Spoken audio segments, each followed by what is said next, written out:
Une affaire d'espionnage et d'ingérence au profit de la Russie.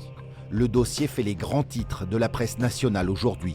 Des responsables de l'association Sud-Ouest Solidarité Donbass, créée à Lons dans la périphérie de Pau, ont été interpellés le 17 novembre par la Direction générale de la sécurité intérieure. Anna Novikova et Vincent Perfetti sont soupçonnés d'être devenus des espions au service du Kremlin. Qui est stocké encore à Pau pour une personne. Elle est franco-russe, installée en Béarn depuis de nombreuses années.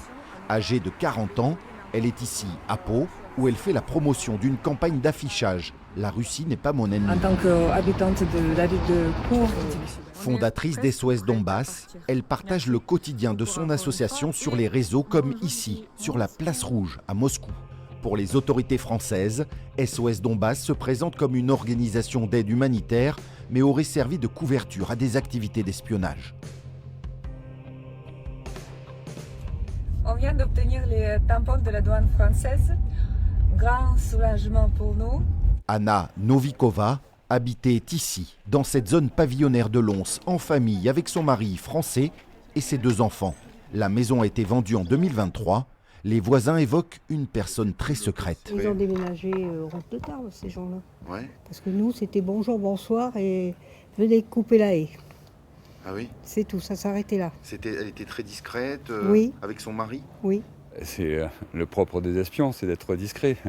Donc oui, ça surprend toujours parce qu'on tombe un petit peu dénu. J'avais été averti il y a quelques temps qu'elle était un petit peu dans les radars des autorités, mais bon, depuis je n'ai pas eu de contact et donc je le redis, j'ai appris qu'en fait elle avait quitté la commune depuis 2 ans.